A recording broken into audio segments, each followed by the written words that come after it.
Hello friends, मैं डिम्पल एक बार फिर से स्वागत करती हूँ आपका और आप मेरे साथ देख रहे हैं सवाल आपके जवाब हमारे। दोस्तों, कुछ याद आया है बचपन के बारे में। वो माँ की गोद, वो पापा के कंधे, वो रोते रोते स्कूल जाना और फिर अपनी ही बातों में खो जाना। जी हाँ, वो माँ का बड़े प्यार से आवाज़ लगाना और डांट डांट के मुझे खाना खिलाना। मैं बात कर रही हूँ आजकल के नटखट बच्चों की। लेकिन जब वो स्कूल जाते हैं, जब उनका स्कूल जाने का टाइम आता है तो उन्हें बहुत सी प्रॉब्लम्स को फेस करना पड़ता है। ऐसी ही कुछ शिकायतें हमारे पेरेंट्स हमसे किया करते हैं। उसकी प्रॉब्लम के सोल्यूशन के लिए आज हमारे साथ हैं डॉक्टर अजय शर्मा जी। तो चलिए मिलते हैं डॉक्टर अजय शर्मा जी से।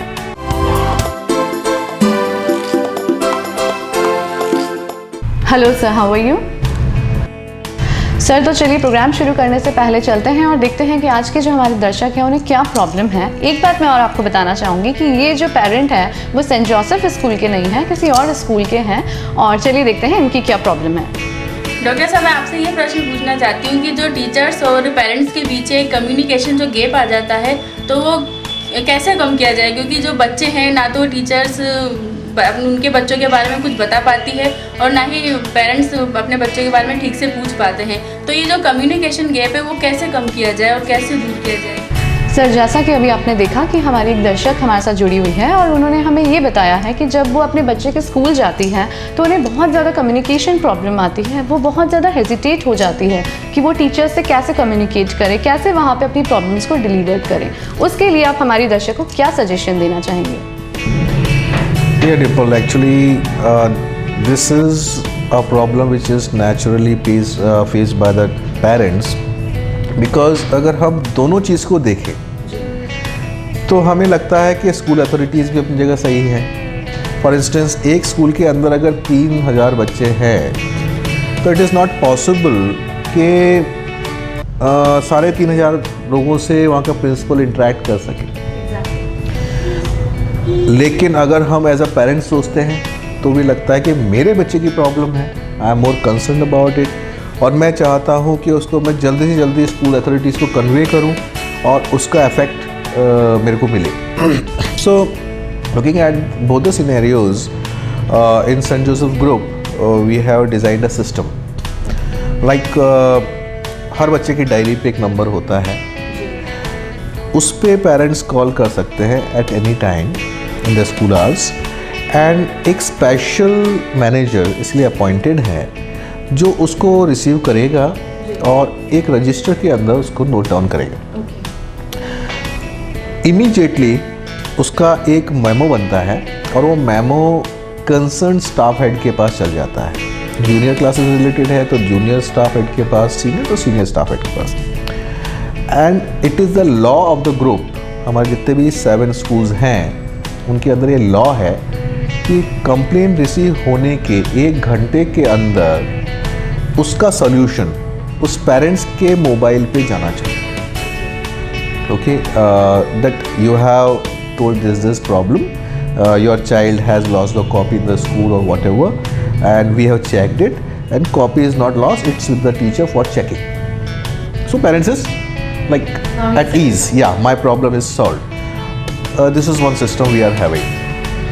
Secondly, what we are doing is that we have got a desk in the school. तो जितने भी अच्छे schools होते हैं, एक standard के schools होते हैं, उनके अंदर normally एक problem shooting desk होती है and a special person is deputed there. तो parents को इतना करना चाहिए कि उस desk को वो contact करें personally or on phone or as they can and deliver the problem over there authentically. कई बार ये प्रॉब्लम हम देखते हैं कि मदर्स बच्चे को छोड़ने आती हैं तो वो दरवाजे पे जो भी उनको दिखता है, मे बी पियोन है या गार्ड है या टीचर भी है, तो हो सकता है आपके बच्चे से कंसर्न टीचर ना हो, लेकिन वो प्रॉब्लम उनको डिलीवर करके चली जाती है।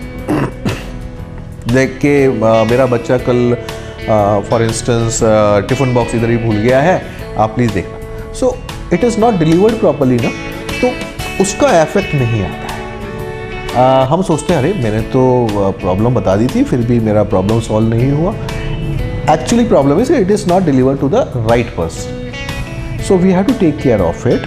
एंड आई थिंक ऐसा कोई भी स्कूल नहीं होगा जो अपने पेरेंट्स को, अपने क्लाइंट्स को नाराज़ करना चाहेगा। Everybody tries their best to do it. And एक जो आपने और क्वेश्चन पूछा कि टीचर्स से अगर मिलना चाह रहे हैं तो क्या करें।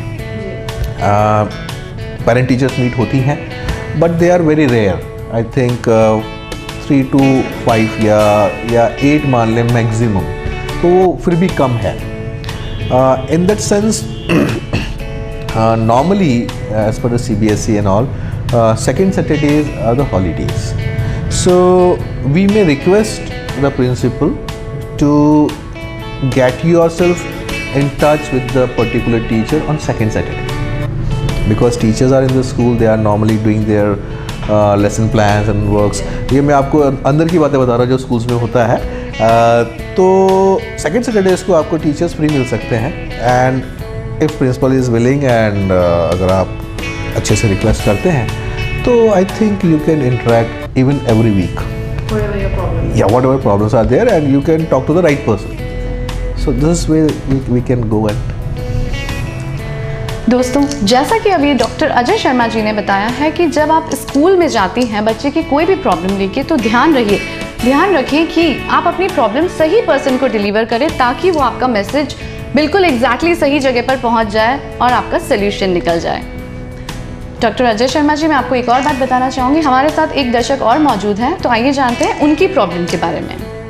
डॉक्टर साहब, मेरा महत्वपूर्ण सवाल ये है कि आपसे कि जब बच्चा स्कूल से आता है और जब हम उसको होमवर्क के लिए बिठाते हैं तो वो क्या करता है कि होमवर्क करने में आनाकानी करता है, ये मुझे नहीं करना है। तो हमें आप ये बताइए कि इसका क्या कारण है, हमें उसका उत्साह और उसका जुनून बढ़ाने के लिए हमें क्या करना चाहिए। सर, जैसा कि अभी हमारी एक दर्शक हमारे साथ जुड़ी हुई हैं और उन्होंने हमें बताया है कि जब उनका बच्चा घर आता है तो वो होमवर्क करने से कतराता है, बहुत ज़्यादा टायर्ड फील करता है। जब भी वो उन्हें कहते हैं कि चलो बेटा होमवर्क कर लो, तो वो एग्री नहीं हो पाता है। उसके लिए उन्हें क्या करना चाहिए? यूजुअली ये सारे पेरेंट्स के साथ यही प्रॉब्लम होती है, तो आप ज़रा उन्हें सजेशन दीजिए कि उन्हें क्या करना चाहिए। Yeah, Dimple, definitely I will like to answer this question because in spite of being the chairman of St. Joseph Group, I am a father too.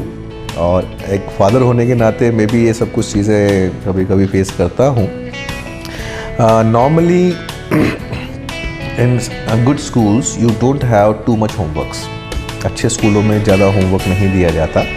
इसके पीछे एक बहुत बड़ा कारण है कि वो स्कूल्स ये मान के चलते हैं कि अगर स्टूडेंट है, हमारा स्टूडेंट है, तो उसका एजुकेशन हमारी जिम्मेदारी। ओके, ऐसा नहीं कि हमने स्कूल में कुछ नहीं कराया और मैक्सिमम लोड हमने पेरेंट्स के पास भेज दिया कि आप कराइए homework. We want to give nominal homework just for the revision purpose, that whatever हमने आज स्कूल में पढ़ाया है वो हम घर पे एक बार रिवाइज करा दें। That is the basic M.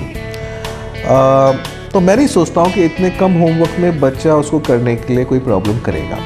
Still हम ये मान के चलें कि बच्चे का मूड नहीं and he is getting tedious, मेरे को नहीं करना। Okay, so basically in this we can use in Hindi what we can say लालच। we can use greediness, that देखो बेटा, this is the homework, you have to do it, okay, by hook and crook। तो पहले तो आपने उनको दिखा दिया एक stubbornness। देखिए, आपको बच्चे से ज़्यादा stubborn होना पड़ेगा कि करना तो पड़ेगा। अब हम एक काम करते हैं कि if you complete it within 1 hour, you will get a ride with the papa to bazaar, or you will get Cadbury's, whatever they like, है ना, or you will get a chance to play the video game on the computer for 15 minutes. to watch TV and all. Yeah, or whatever your favorite program. So you just give that offer and show your interest. कई बार क्या होता है, हम जल्दीबाजी में सब कुछ बच्चे पे डाल के चले जाते हैं। जैसे एक नॉर्मली हमने देखा है, एक साइकोलॉजी होती है कि बच्चा फर्स्ट आया, मेरा बेटा है, और फेल हो गया तुम्हारा बेटा है। एक ये होता है ना कि देखो तुम्हारा बेटा फेल हो गया और पास हो गया, देखो मेरा बच्चा फर्स्ट आया। वो एटीट्यूड से हमें बचना है। You show your own interest. आप उस बच्चे के साथ उसकी स्टडी टेबल पे बैठिए तो सही। थोड़ा सा दूसरा काम है, उसको आप प्रायोरिटी पे मत लीजिए। आप सोचते हैं मेरे को घर का हाउस होल्ड वर्क भी करना है, मेरे को किटी में भी जाना है और मेरे को बाज़ार भी जाना है, तो हमारी प्रायोरिटी पे कई बार बच्चा सबसे आखिर में आता है। एंड चिल्ड्रन फील इट, बच्चे इसको फील करते हैं कि देखो मॉम या पाप जो भी हैं, इनकी प्रायोरिटी में मैं सबसे बाद में, मतलब सब चीज़ से फ्री हो जाएंगे तो मैं हूँ।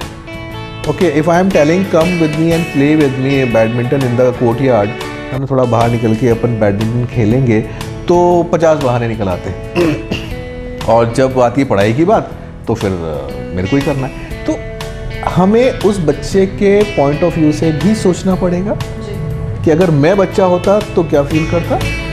तो आप देखिएगा, child will cooperate, you sit with them, show your interest कि ओके बेटा come on, open your diary, let's see, okay, and be in a easy going mood. Okay, be in a easy going mood. आपको बोलिए कि बेटा ठीक है तुम्हारा mood नहीं है, मैं कर दूं तुम्हारा homework in a friendly way. Okay ठीक है मैं कर दूंगा, लेकिन हैंड राइटिंग डिफरेंट आ जाएगा, मैम पकड़ लेंगे, मैं नहीं जाना। तो this way you have to motivate and you will see slowly children will definitely get very sincere. ये जो जनरेशन है, this is a very nice generation, I will tell you. आजकल के हमारे बच्चे बहुत सिंसियर हैं, दे अंडरस्टैंड देयर रिस्पॉन्सिबिलिटीज़, ऐसा नहीं है। बस ये है कि उनको एक राइट एटीट्यूड देने की कोशिश हम ज़रूर करें। एक अगर हम नेगेटिव साइड पे सोचें तो कंपनी का ये बहुत बड़ा इफेक्ट होता है। If any parents approach me for any problem with the child and all, psychological problems होती है, तो पेरेंट्स अक्सर मेरे से अकेले मिलते हैं बिना बच्चे, और ऐसे काफ़ी चांसेस आते हैं even in the higher classes, like Saint Joseph group is associated with coaching also. CICA हमारा कॉमर्स कोचिंग इंस्टीट्यूट है जहाँ CA CPT वगैरह का कोचिंग होता है। Even those girls who are doing CPT और IPCC, उनके पेरेंट्स हमसे अकेले में मिलते हैं और कहते हैं सर वो आपकी ज़्यादा मानेगी, तो आप प्लीज़ उसको बोलिए कि ऐसा ना करें, वट एवर। सो ये भी एक, अगर हम नेगेटिव साइड में जाए तो हरदम मेरा फर्स्ट क्वेश्चन पेरेंट्स से ये होता है कि क्या आपने इसका सर्कल चेक किया, हु आर देयर फ्रेंड्स, किन से मिलते जुलते हैं, अगर वो मोबाइल पे किसी से बात कर रहे हैं किससे कर। ओके, तो that much we should keep a watch, because children are children, they ought to do mistakes. बच्चे नहीं करेंगे तो कौन करेगा मिस्टेक्स। हम उस पर नाराज ना हो, उसका एक वे आउट निकालें। और if your child's company is wrong, sorry dear mothers, लेकिन फिर उनको भगवान भी नहीं बचा सकता, बिकॉज वो अपने हम उम्र लोगों से ज़्यादा सीखते हैं। उनको लगता है ये लोग हमारी प्रॉब्लम ज़्यादा समझ पाएंगे, instead of we people who are the other generation. हम लाइन के दूसरी पार खड़े, वो लाइन के उस तरफ। और ये जो जनरेशन अब है, this is a Google generation. एक बहुत अच्छे प्रोग्राम में मेरे को ये सुनने को मिला इंटरनेशनल लेवल पे कि अब जो जनरेशन आ रही है ये गूगल जनरेशन है। मीन्स फेसबुक पे ये किसी अजनबी इंसान से अपने सारे सीक्रेट्स शेयर कर सकते हैं। ओके, बट वही जिस इंसान से वो अपनी सीक्रेट शेयर कर रहे हैं, वो अगर सामने आके खड़ा हो जाए तो भाग जाएंगे, दे हेजिटेट। तो ये जनरेशन ज़्यादा क्लोज इंटरेक्शन पसंद नहीं करती है। They can chat, they can go on Facebook, they can sit on the computers for hours on the net, because they are very knowledgeable, very intelligent and very fast. आप देख लीजिए, आप कोई नया मोबाइल खरीद के लाइए, उसके फंक्शंस को पहचानने में आपको लग जाएंगे एक दिन। आपका बच्चा उसको 1 घंटे में स्कैन करके दे देगा, छोटा सा बच्चा। Why? Because this is Google generation. इनको वो चीज़ चाहिए, आप नहीं देंगे, बाहर से लेंगे, अनऑथेंटिक जगह से लेंगे, दोस्तों से लेंगे, कहीं और से लेंगे। बेटर है you be the Google generation 2, आप उनके साथ अपग्रेड हों, पुराने ज़माने के पापा मम्मी बन के ना बैठे। Just be like that, you have to be with them, then only they will accept you. या फिर ये अपने पड़ोसी के बच्चे दिस दैट एंड ऑल, वो पूरी दुनिया के जो भी रॉन्ग थिंग्स होती है उसको ये लोग ग्रैस्प करेंगे। आज मेरे जो बच्चे हैं, फेयरवेल हुआ था तो उसमें उन लोगों ने मेरे को जो टाइटल दिया that was the corporate chairman. Okay, sir, you are the corporate chairman. You know each and everything of us.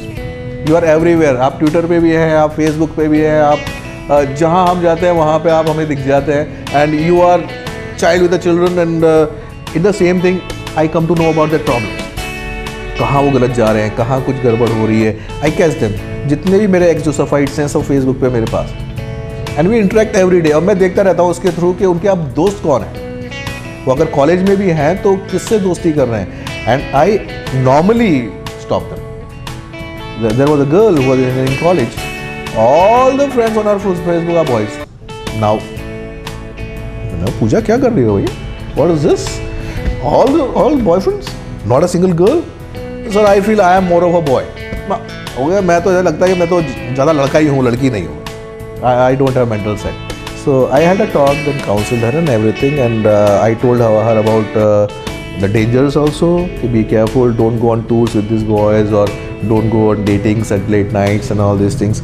तो she was thankful कि सर ठीक है मैं इसका ख्याल रखूँगी. तो ये सब चीज़ करने के लिए आप मॉम्स हैं और पॉप्स हैं, तो you have to be the moms and pops of the new generation.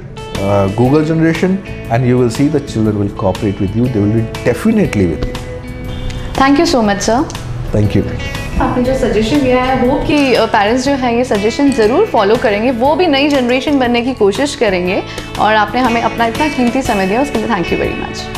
My pleasure. दोस्तों, जैसा कि अभी हम थे डॉक्टर अजय शर्मा जी के साथ और उन्होंने आपके प्रॉब्लम्स का सोल्यूशन दिया है. अगली बार फिर लेकर आएंगे कुछ नए सॉल्यूशंस आपकी प्रॉब्लम्स के. देखना ना भूलिए सवाल आपका जवाब हमारा.